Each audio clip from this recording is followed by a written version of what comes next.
Assalomu alaykum. JavaScript interview playlistimizning yangi darsiga xush kelibsiz. Bugungi darsimizda JavaScriptdagi logical operators, ya'ni and or not operatorlarini ko'rib chiqamiz.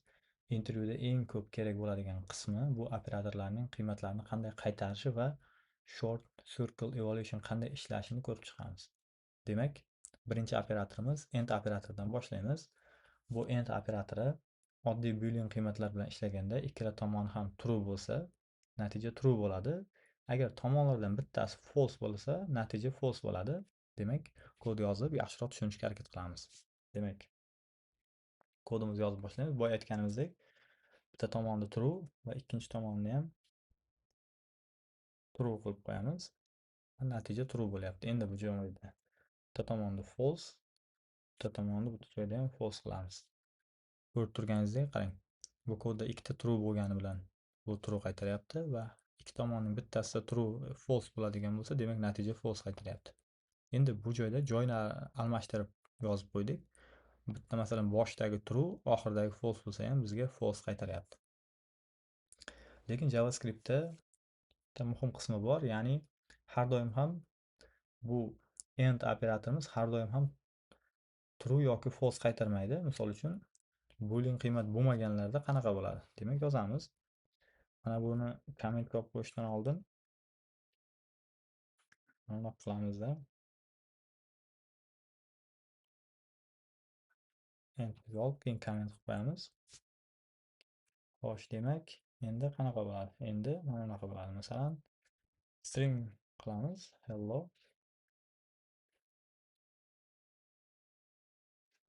Demak, natijamiz world chiqyapti. Ko'rib turganingizdek. Bu yerda qanday ishlayapti kodimiz? Masalan, hello ham world ham true hisoblanadi, ikkalasi ham. Endi chapdan mana bu joydan o'qib boshlayapti kodimizni. Tekshiryapti. Demak, tekshirib bo'ldi oxirigacha. Birinchi qiymat true bo'ldi. Ikkinchi qiymat ham true. Lekin ikkinchi qiymatni qaytaradi, ya'ni oxirgi qiymatni qaytaradi agar false ni topa olmasa. Ya'ni endi yana bitta kod yozib sinaymiz. Endi misol uchun 0, misol uchun, hop, yana hello ni yozamiz. Ko'rib turganingizdek, bu joyda 0 ni qaytaryapti bizga. Endi nima bo'lyapti? 0 bu joyda false. Shuning uchun JavaScript ikkinchi mana bu hello ni tekshirmayapti. Birdan natijaga false qiymatni qaytarib beryapti. Xuddi mana shu narsa short circuit evaluation deyiladi. Ya'ni birinchi false qiymatni topishi bilan to'xtaydi, boshqa tekshirilmaydi. Masalan, mana bu false qiymatni topdi, bo'ldi, o'sha natijani chiqardi, helloni tekshirmadi. Xuddi shu narsa. Endi bu end operatorida yaxshiroq eslab qolishingiz uchun qisqacha qoida qilib olsangiz bo'ladi. Misol uchun, birinchi false qiymatini qaytaradi, bo'ldi, birinchi false qiymatini qaytaradi. Agar false qiymati bo'lmasa, oxirgi qiymatni qaytaradi. Yana bitta misol yozib qo'yamiz bunga. Misol uchun console log masalan 10 deymiz va 20 xuddi shu ketma-ketlikda yozib qo'yamiz va 30. Demak, bizda natijani ko'rib turibsiz, 30 ni qaytaryapti. Endi xuddi shuni 20 ni o'chirib qo'yamiz. Ko'rib turganingizdek 0 ni qaytaryapti. Xuddi boya aytganimiz. Birinchi false qiymatni qaytaradi. Agar false qiymat bo'lmasa, oxirgi qiymatni qaytaradi. Eslab qoling, juda foydali bu. Endi keyingisi or, logical or operatorini ko'rib chiqamiz. Oddiy boolean qiymatlar bilan ishlaganda kamida bitta tomon true bo'lsa, natija true bo'ladi. Endi bu endni teskarisi bo'lyapti. Ya'ni endda qaysidir tomondan bittasi false bo'lsa, natija false bo'lardi. Bu logical or operatorimizda bitta tomon true bo'lsa, bo'ldi, natija true bo'ladi. Demak, buni ham kommentga olib qo'yamiz va kod yozishni boshlaymiz. Misol uchun biz bu belgisini ham chiqarib qo'yib, mana bu yerdan xuddi boyagidek yozishni boshlaymiz. Demak, kommentga olib qo'yamiz va console log, demak, true.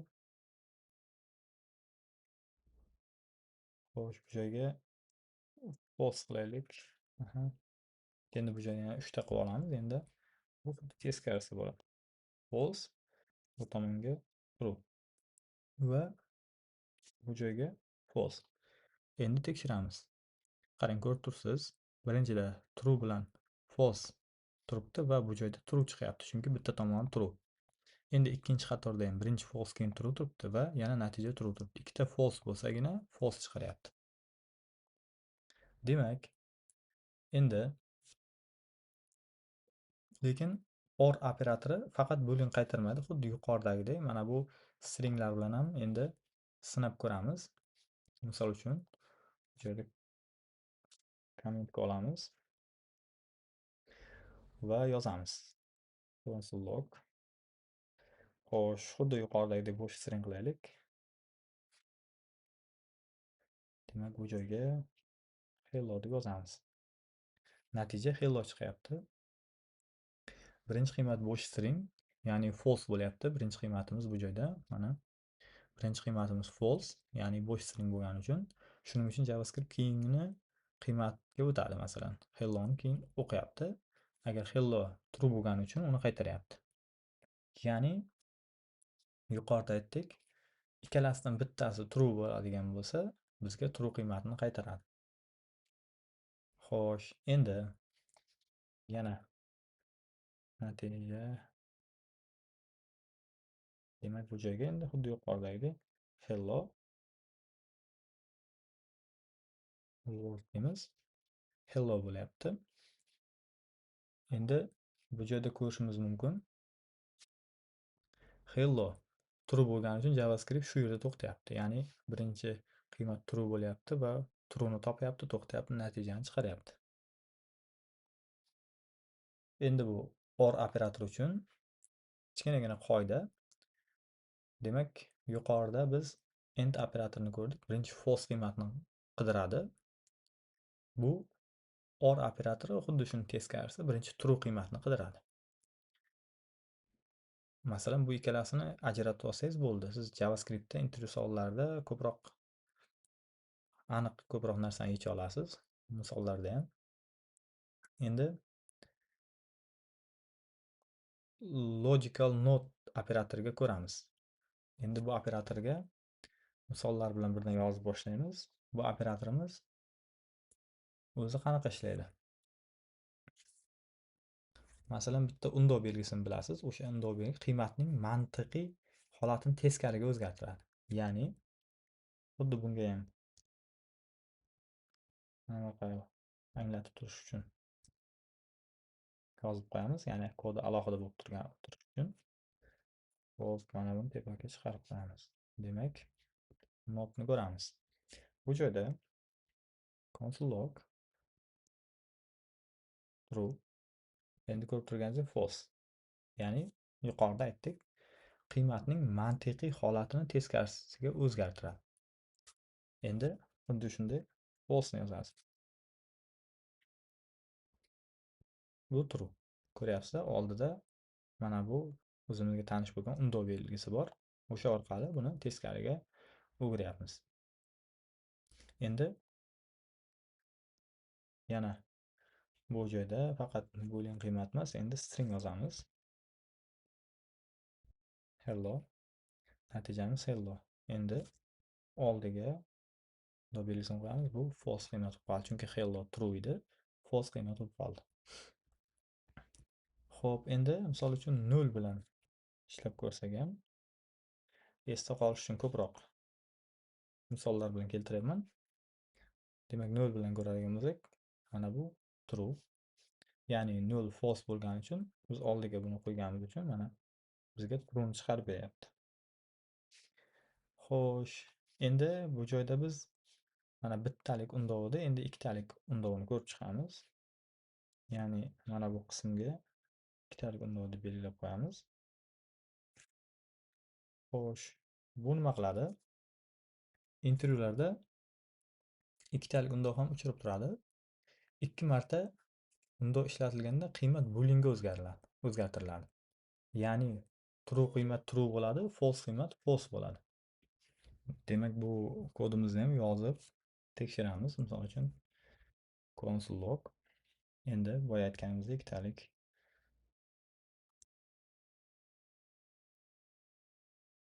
natijani ko'ramiz. Bu joyda natijamiz true. Yana bitta console log. Endi misol uchun 0 ni yozishimiz mumkin. Ya'ni 0 ga false chiqadi. Endi bo'sh string qilamiz va bo'sh string bu joyda false qaytaryapti bizga. Demak, real loyihada ham ozroq kod yozishimiz mumkin. Kichkinagina qismini xo'sh.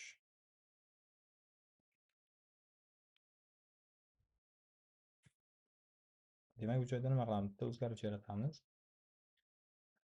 Xo'sh. Username bo'la qolsin. Misol uchun bu joyga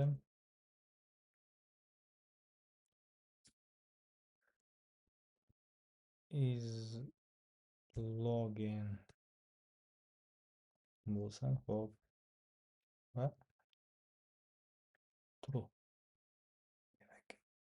Demak, pastdan username, demak login, xo'p, console log deymiz. Console logga nimani chiqarsin misol uchun? Hello ismini chiqarib qo'ysin. Hello. Demak, bu yerda bizga hello chiqyapti, ko'rib turganingizdek.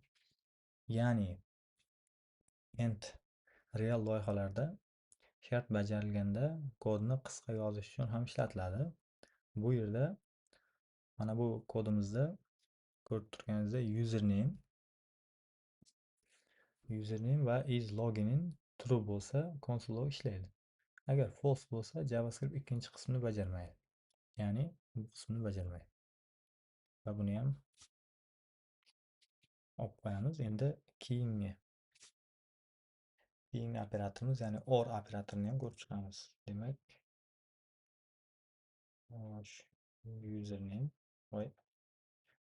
username, demak username'ga bo'sh string qoldiramiz va yana bitta o'zgaruvchi name username. Demak, endi orni olamiz va e'lon deymiz. Console logga endi name'ni chiqaramiz.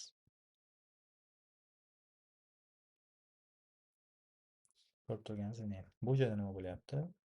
Bu joyda or operatorimiz ko'pincha default qiymatni berish uchun ishlatiladi. Ya'ni agar username'imiz bo'sh yoki false qiymat bo'lsa, ya'ni Elmurodni ishlatiladi. Agar username mavjud bo'lsa, uni o'zini qaytaradi. Misol uchun bu joyga endi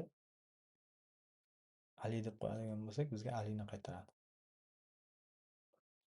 Xo'p, demak, buni ham comment qilib qo'yamiz.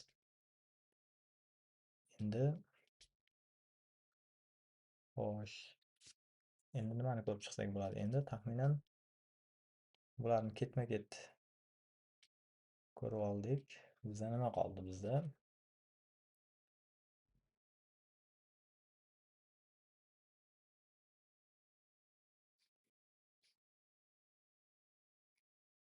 Demak, bizda hammasini ko'rib oldik. Ya'ni and, or, not operator va short circuit evolution'ni ham ko'rdik.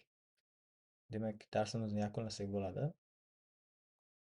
Darsimizdan yakuniy xulosa qilib, shunday qilib, bugun JavaScript'dagi and or not operatorlarini ko'rib chiqdik.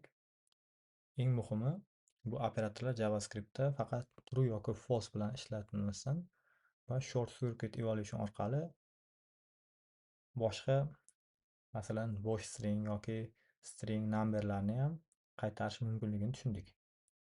Demak, keyingi darsimizda ko'rishguncha xayr, salomat bo'ling.